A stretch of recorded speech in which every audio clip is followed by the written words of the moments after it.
Isang mapagpalang araw muli sa inyo mga kapatid at advance Merry Christmas din. No? So marami pong pagbabago ang magaganap ngayong Pasko dahil limitado po ang ating mga pagkilos o paggalaw. Ito po ay magiging parte ng buhay natin o history na ngayon lang tayo nakaranas ng ganitong Pasko na nababawasan ang ating saya. Pero okay lang mga kapatid. Ang mahalaga, kasama po natin ang Panginoon. Why?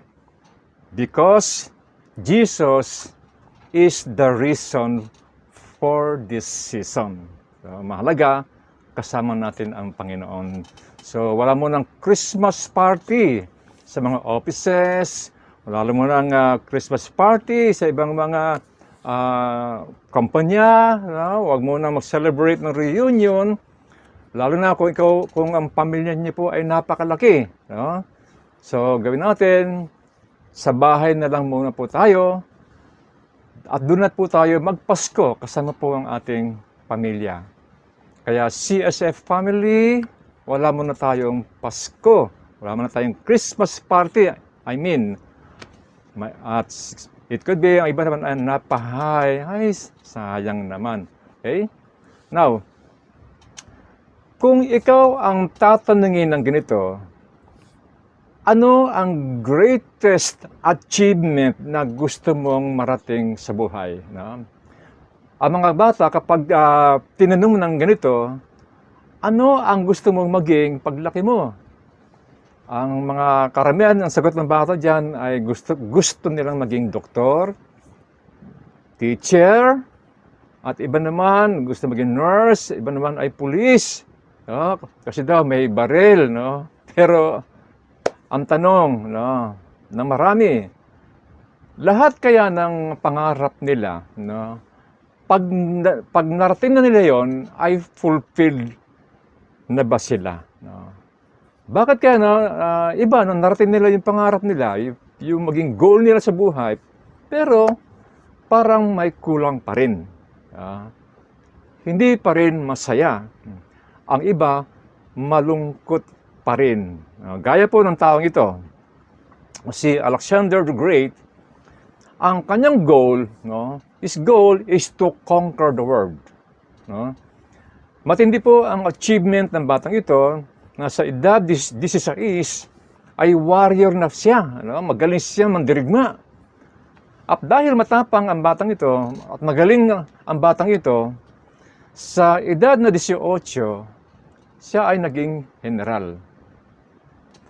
Pero noong pinatay po ang kanyang ama na hari, siya po ang pumalit na hari sa edad, alam niyo ba, ang edad niya that time, 20 anyos hari na po siya. Siya po ay hari ng Macedonia noong pong 336 BC. BC, before Christ. No? Tinalo niya ang hari ng Persia na si King Darius III at maraming bansa pa ang kanya pong tinalo at siya po ay naging tanyag. Kaya nga tinawag siyang Alexander the Great. Pero ang tanong, mga kapatid, happy ba siya? After na ma-achieve niya ang goal niya, hindi. Why? Malungkot pa rin siya. Ano ang dahilan? Bakit malungkot pa siya? Biro nyo, nasakop niya na halos buong bansa na. Dahil wala na siyang ma-conquer na bansa.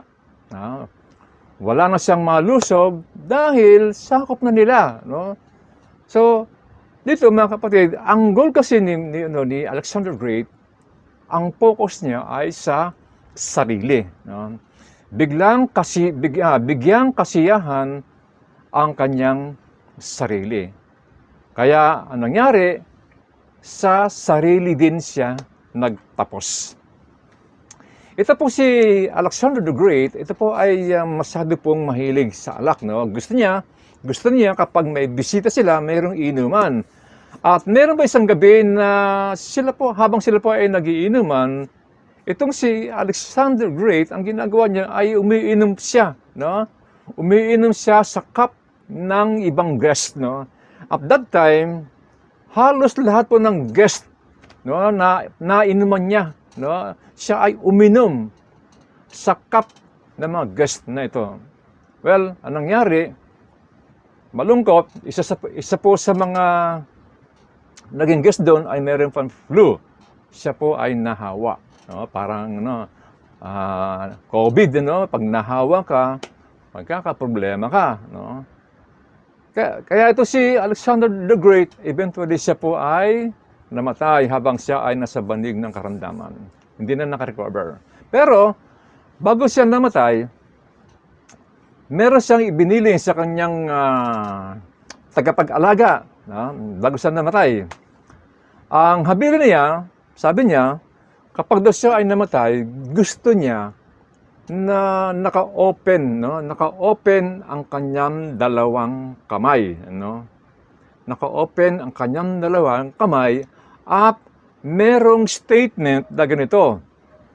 Sabi doon, I want everyone to see that I have conquered the world, yet my hands are empty. For in my death, I cannot take anything with me. Ayun, malungkot siya, no? Malungkot, no, na nagawa na niya ang para sa sarili niya, but it was empty. Empty pa rin, no? Walang saysay, pang sarili lamang. Sa statement niya, wala namang binanggit doon na nagawa ko na ang pinagagawa ng Panginoon, kaya masaya na ako mamamatay. Walang binanggit doon, no? So dito, we could assume na Alexander, although he's great, no, a loser, no? Loser siya sa huling yugto ng kanyang buhay, wala siyang nadala. Totoo naman, di ba? Kapag tayo namatay, wala ka na madadala sa libingan, no? Dalhin mo yung ginto sa libingan, kayamanan sa libingan mo. Eventually, pag may humukoy dyan, kuha din nila yan, no? So, talaga walang magagano, wala kang madadala. Now, ano ba mga kapatid? Ang dapat maging goal o goal natin habang tayo po ay nabubuhay pa. No? Ano ba yung goal natin? No? Ano yung tamang goal, no? Habang tayo ay nabubuhay, ay magawa po natin. Kaya ang title ng ating mensahe ngayon ay Right Goal to True Success. Right goal to true success. All of us have goals. No? Lahat kayo may goal. No? Ngayon pa lamang, siguro meron na kayo mga pinapangarap someday. It could be some of you, someday, ang gusto nyo maging accountant. No? Some of you gusto nyo maging doktor. No? Kung may pera kayo. At marami pang kanya-kanyang goals tayo sa buhay. No? So, we set our goals because we are hopeful and confident of achieving success. Nandoon yung kumpiyansa, nandoon yung tawag ito, yung determination na someday, ikaw ay magiging successful. Ako po ay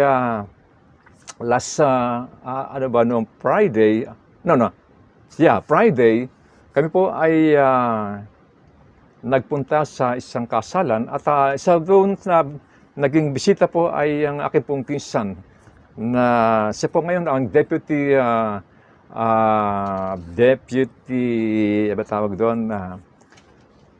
prosecutor, no, ng Maynila. At nasundo ko po yung kanyang buhay. Bata pa lang siya, valedictorian na siya, no? Bata pa lang siya. Hanggang sa siya lumaki, siya nag-aral, kumuha na abogas siya. At nakita ko yung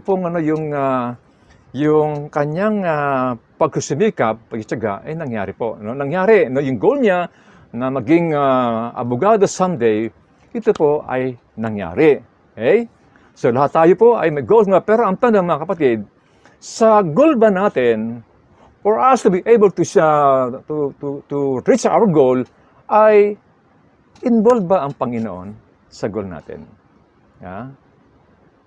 Involved ba ang Panginoon sa lahat po ng gagawin natin goal sa buhay? Kasi napakahalaga po na meron pong involvement ang Panginoon sa buhay natin para po masiguro na marating natin yung ating pangarap ko. Guys, of course, ang Diyos naman nakakaalam niya, di ba? Iba nga gusto maging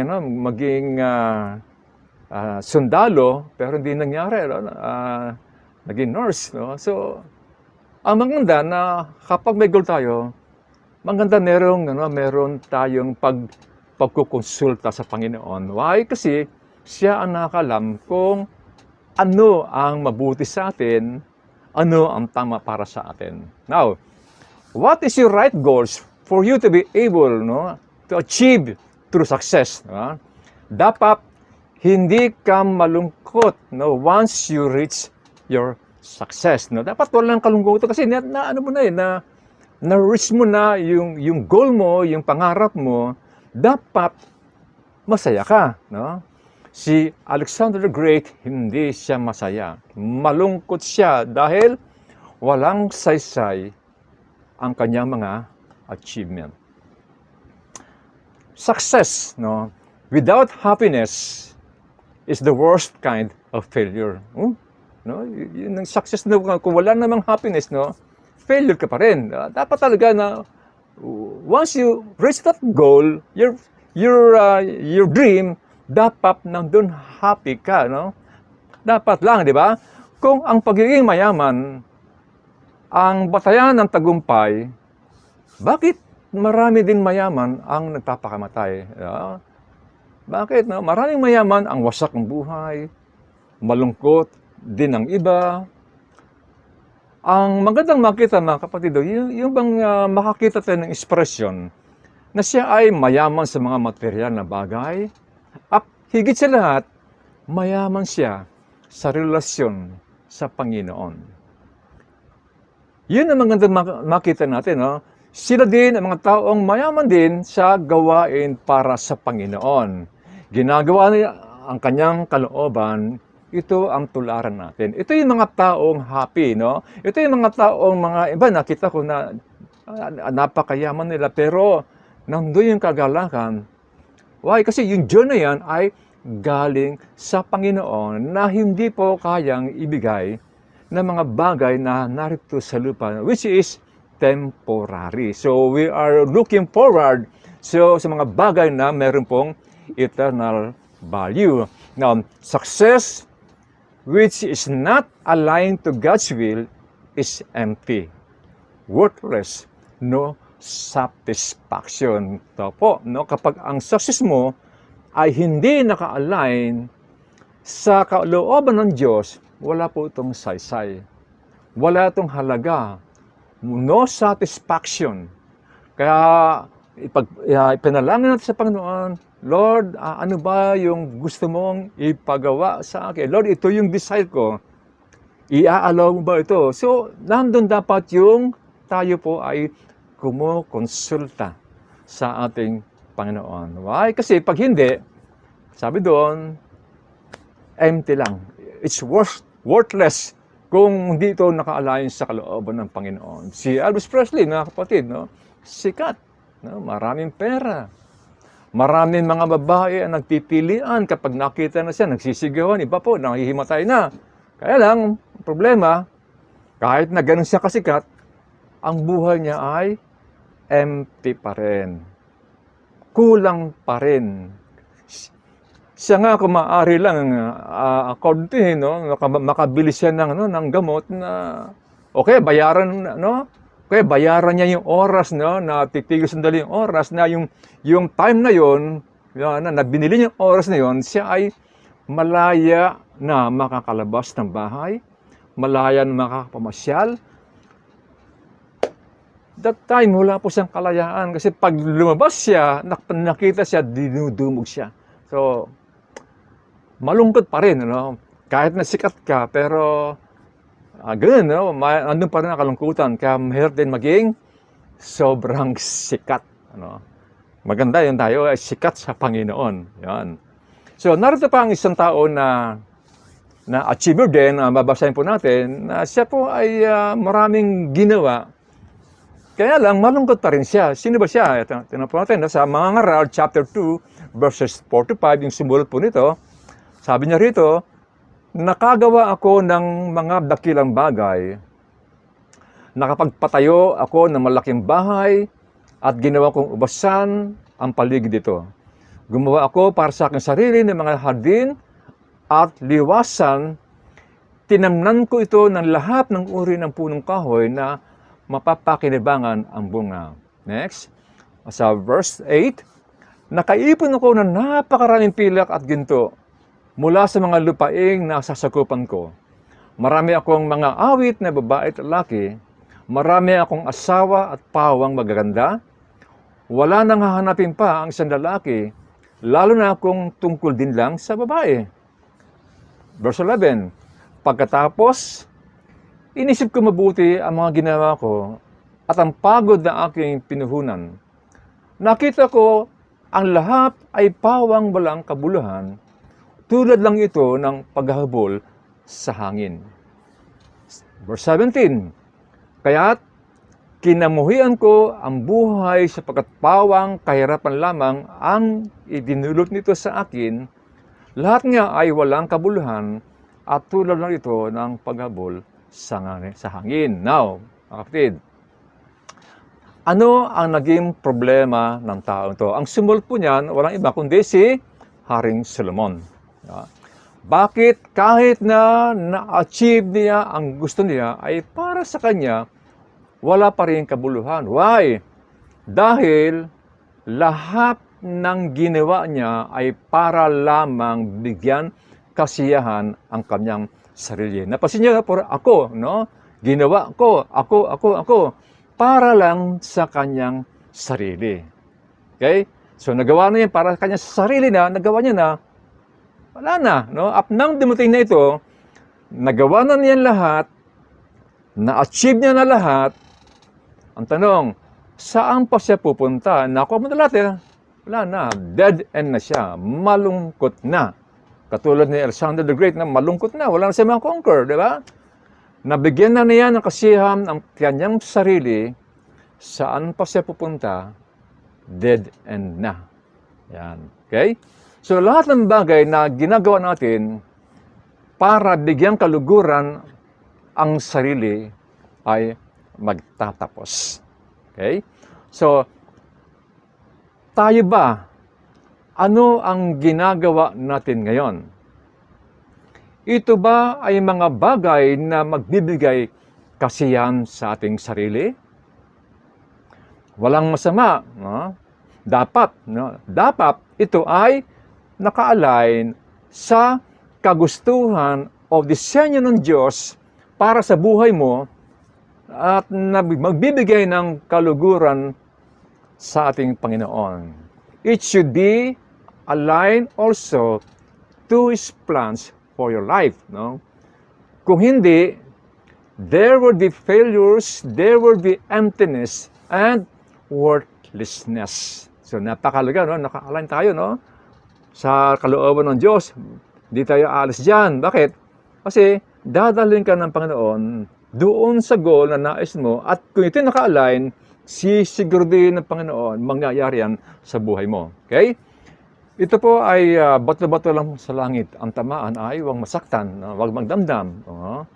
At kung kayo'y masaktan, ito ay sa ikabubuti ninyo. Maigi na sabihin ko ito, kaysa pabayaan kayo dahil ito ay patuloy na nagbibigay ng kasiyahan kay Satanas. Si Satanas ang naglulugod at hindi ang Panginoon. Kailangan sabihin dahil marami na po ang nasira dito. No? Siguro makakarelate ka na, iba natanggal na sa trabaho, merong kakilala po, no? Na because of that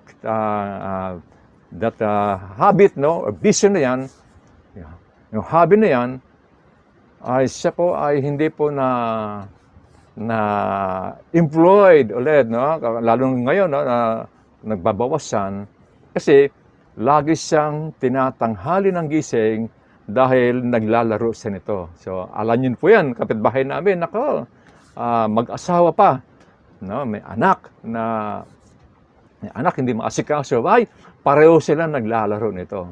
Siguro alam niyo po ang ibig ko pong sabihin, no?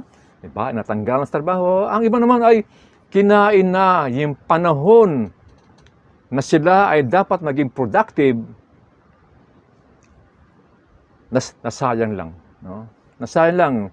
Can you imagine, mga kapatid, yung the same amount na ginugol natin sa paglalaro nito, ay iginugol mo rin yung time na yan sa Panginoon. Ano kaya ang magiging bunga nito, mga kapatid? No? The same amount lang, no? Pero mga kapatid, no? Iba dyan, kung hindi kayo makinig, well, that is your choice. And remember, you are free to choose, but you are not free to choose the consequences of your decisions.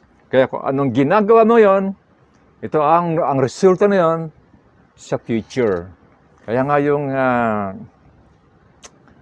isang, pwede ko sabihin sa inyo na isang pamangkin ko na siya ay pinag-aaral ng tatay niya. Ang problema, ayaw pumasok sa school.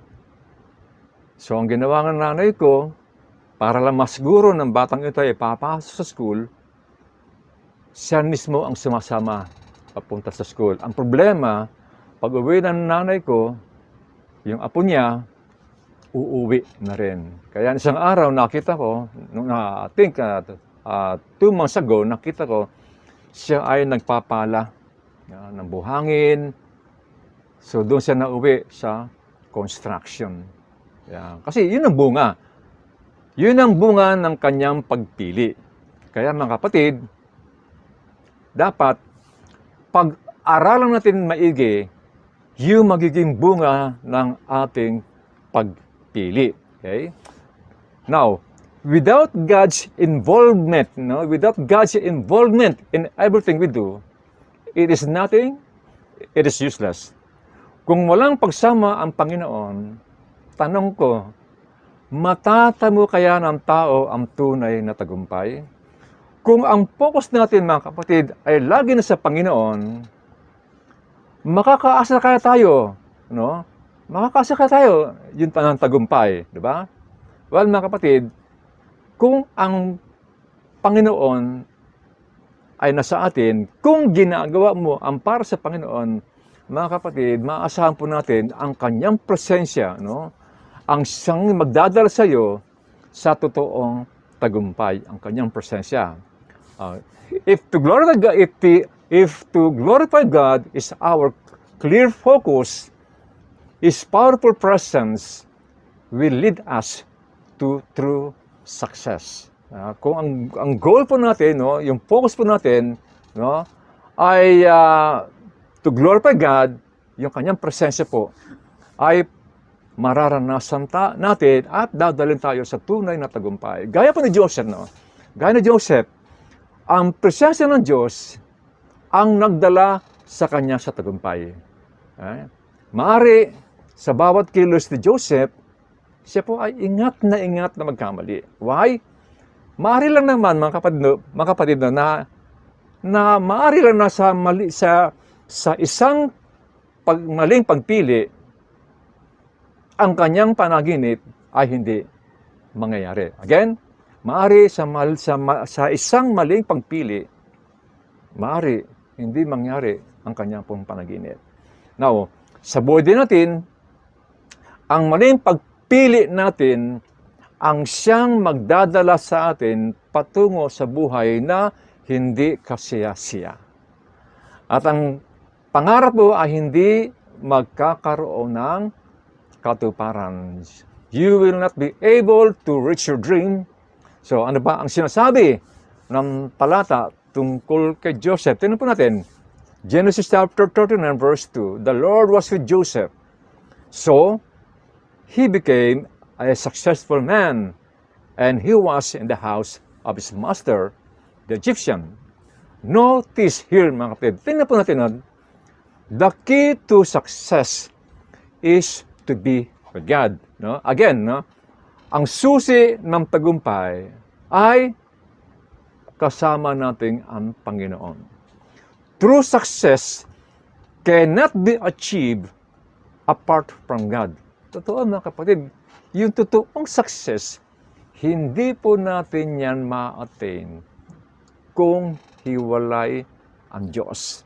Kaya meron pong talata, di ba, na apart from me, you can do nothing. You can do nothing. Kung wala ang Diyos, wala tayong magagawa. Yung success natin ay nakikita din, of course, na ibang tao. Kamukha yung pisong ko, nakita ko, no? Yung habang siya nagmamaneho, bumabalik ang pananaw sa akin, yung tawag ito, yung karanasan namin ng bata pa kami, magkasama kami, na kung paano nakita ko yung kanyang pag-unlad, yung kanyang pag-asyenso. Kaya nakita ko rin yun. No? At dito mga kapatid, no, maaaring sabihin natin ni kay Joseph, no, sa iba, swerte siya. No? Swerte ang tao niyan. Pero, sa paningin naman ni Potiphar, ito si Joseph ay sinasamahan ng Diyos. Si Joseph ay sinasamahan ng Diyos. Minsan tayo din makakita tayo ng tao na sila ay munlad. Minsan ang ginagamit natin term, no, tayo mga Kristiyano, hindi swerte. Pinagpala yan ng Panginoon. Mga kapatid, gusto niyo bang marinig po yan na tayo po ay pinagpala ng Panginoon? So, i-align po natin, no, yung plano po natin, yung goal po natin sa Panginoon.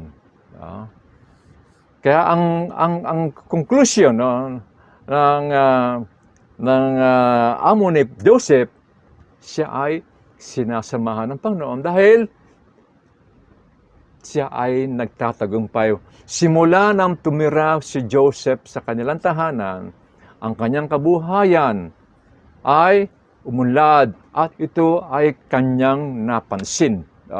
So of course, mapansin niya dahil mayroong pagkakaiba dati niyang buhay. Kabuhay nila nang wala pa si Joseph, up nang si Joseph ay nasa kanila. So nakita ng taong ito na si Joseph ay sinasamahan ng Panginoon. Genesis chapter 13 verse 3, now his master saw that the Lord was with him and how the Lord caused all that he did to prosper in his son. Kaya ito din mga kapatid, no, ang magiging conclusion natin, success is connected with God. Si Joseph, kaya siya nagtatagumpay, why? Dahil siya ay laging nakakonect sa Panginoon. Kaya kung ikaw ay laging nakakonect sa Panginoon, laging nakadikit sa Panginoon, tagumpay ang aanihin mo. Diba? No failures. Kasi nga, lahat ng sinamahan ng Panginoon, sila ay nagtagumpay. Sa gera, sila Joshua, sila Moses, lahat yan, na sinamahan niya, nagtagumpay. No? Wala tayong mabasa na si Joshua ay sinamahan ng Panginoon, pero natalo sila. Wala tayong mababasang ganoon. Lahat ng sinamahan ng Panginoon, nagtagumpay. Kaya mga kapatid, no, dapat ang goal natin, right goal natin, no, samahan din tayo ng Panginoon. No? It should be aligned sa ating sa kalooban ng ating Panginoon. Why? Kasi nga sa pong example, nang sila po ay nilusod nila yung AI, no, yung maliit na bayan, natalo sila. Why? Kasi hindi sila sinamahan ng Panginoon. Walang pagsama ang Panginoon. Kahit na marami sila, tinalo pa sila ng bayang ito. Why? Dahil hindi sila sinamahan ng Panginoon. Again, success is connected with God. Apart from God, wala po tayong magagawa, mga kapatid. Ito naman ang isa pang bad example na ang goal ay para sa sarili lamang at wala naman lang ginawa para sa Panginoon. Ang sabi na hangal na ito, sabi niya sa Luke chapter 12 verses 18 to 19, sabi niya, alam ko na, ipagigiba ko ang aking mga kamalig at magpapatayo ako ng mas malaki. Doon ko ilalagay ang aking ani at ibang ari-arian. Pagkatapos, ay sasabihin ko sa aking sarili, marami ka na naiipon, Dodong, no? Para sa mahabang panahon. Kaya, magpahinga ka na lamang, no? Kumain, uminom, at magpakasaya. Ha? At manood ng Netflix. Naku po, nasubukan ko po nung isang, that was sa Monday night. Inabot po ako ng 2:30 po na madaling araw, no? Umaga na. Kasi itong anak ko, binuksan ba naman yung pelikulang ito. Ay, ang ganda ng story. Ano? Yung kung ano niyo po yun, no? Yung Queen's Gambit, no? So ano pala yan, episode pala yan. Kaya inabot ako, 2:30, kaya tulog na ako. Ano? So, hindi ka na, hirap ulitin, no? Nakakapuyat. Okay? Now, ito ay isang talinghaga, pero nangyayari sa totoong buhay. Talinghaga pero ito ay nangyayari sa totoong buhay. Ang goal ng marami ay mag-ipon. Hindi masama, at dapat lang. No? Ang masama ay naging makasarili ka na at hindi ka man lang nag-share ng blessings. At ang hindi maganda, hindi ka man lang nagpasalamat sa Diyos. Hindi rin niya binigyan ng pansin kung ano magiging hantungan ng kanyang kaluluwa pagkamatay niya. Ang goal niya, hanggang lupa lang, pansamantala. Ang mga bagay na mga panlangit at mga bagay na panghahabang buhay o mayroong eternal value ay hindi niya inalam. Kaya ito ang sinabi ng Diyos sa kanya. Luke chapter 12 verses 20 to 21. Ngunit sinabi sa kanya ng Diyos, hangal, sa gabi ring ito, babawian ka ng buhay. Kanino ngayon mapupunta ang mga inilaan mo para sa iyong sarili? Ganyan ang sasapitin ng sinumang nag-iipon ng kayamanan para sa sarili, ngunit dukha naman sa paningin ng Diyos. Take note of the word para sa sarili. Kaya kung lahat ng bagay para sa sarili, malungkot ang magiging ending niyan. Ang sabi sa panghuli, dukha siya sa paningin ng Diyos. Okay? So, ang goal ng taong ito is to enrich himself and not to enrich his relationship with God. Dukha siya sa paningin ng Diyos. Kaya mga kapatid, kayo mga nanonood ngayon, ano ba ang dapat maging goal natin habang tayo ay nasa lupa? Ano ba ang gagawin natin upang makakonekta sa Diyos? At matamo natin ang nais niya sa buhay natin. What are the things that we need to do for us to achieve the ultimate goal in our life? Ano ba ang dapat nating gawin? Now, ano ba ang dapat maging goal natin habang tayo ay nasa lupa?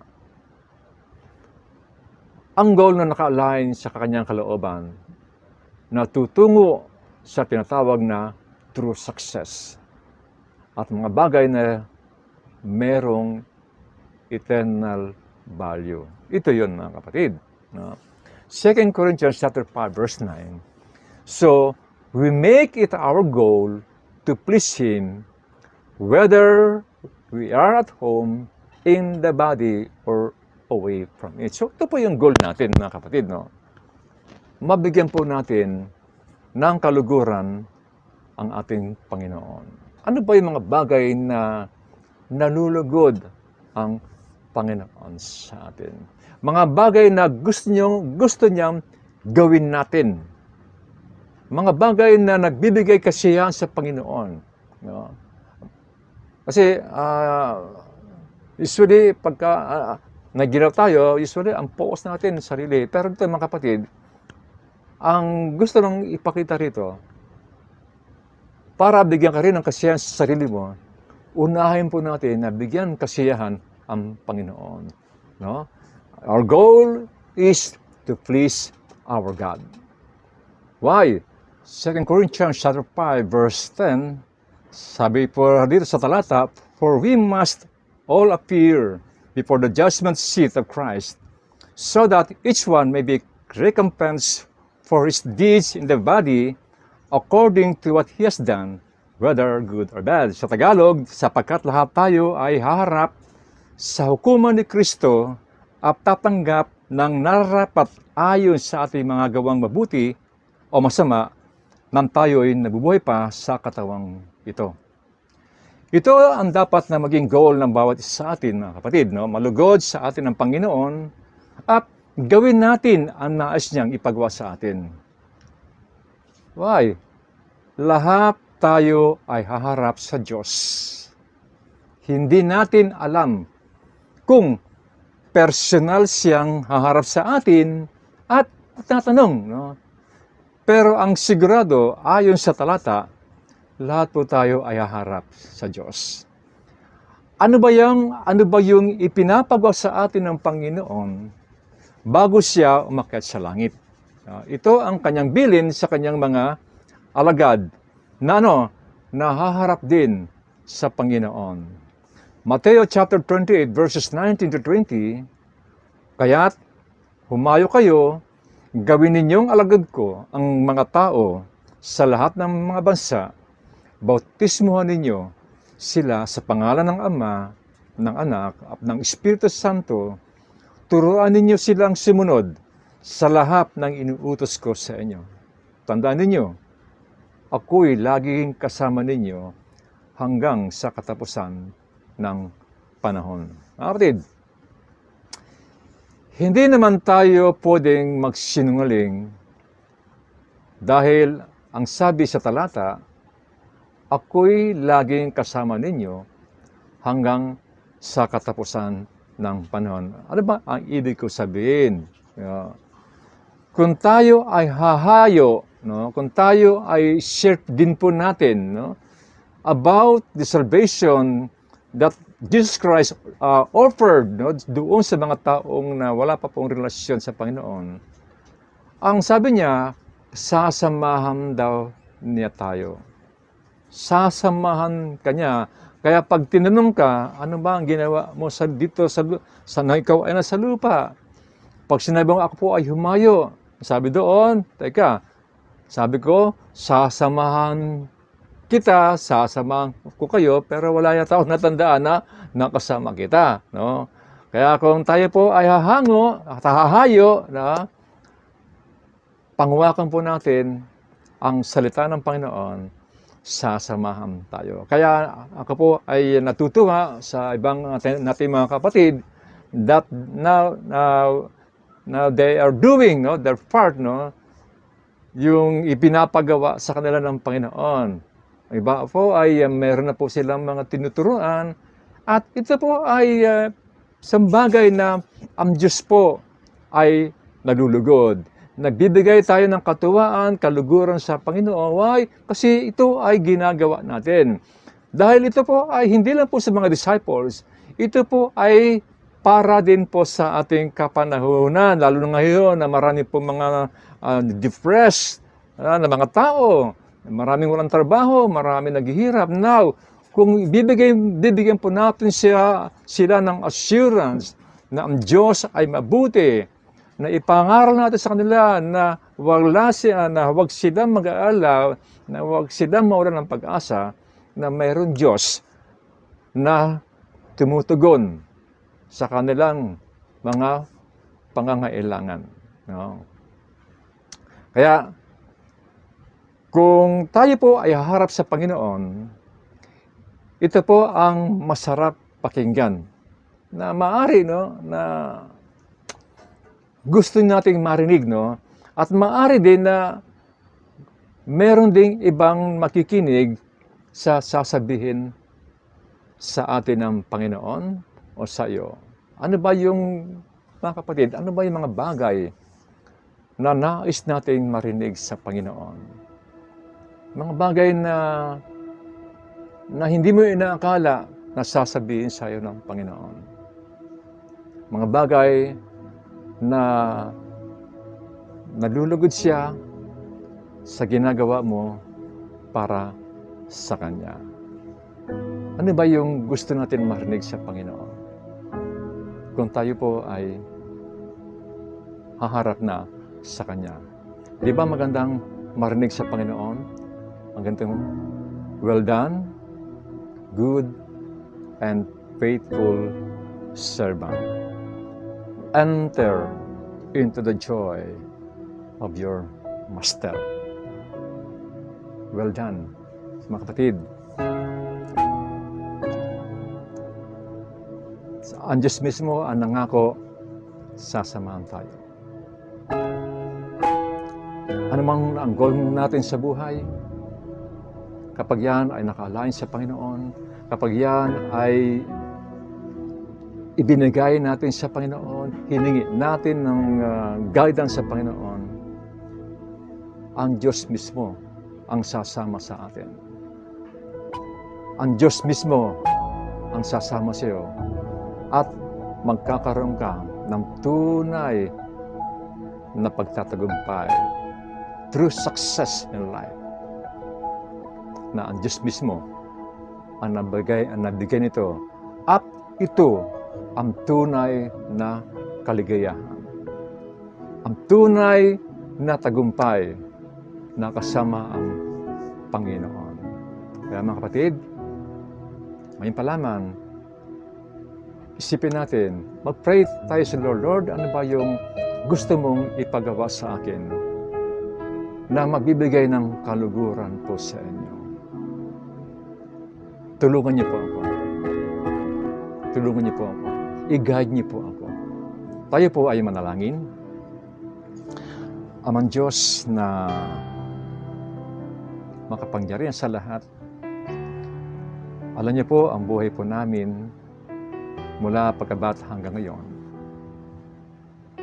May mga bagay po kami na pinapangarap sa buhay po namin na minsan ay hindi po nagkakaroon ng katuparan at hindi po namin alam na maaari na hindi ito ang nais mo. Kaya nga po kami lumalapit po sa inyo na kanumang bagay na naisin pong gawin namin for us to be able to reach that dream or goal.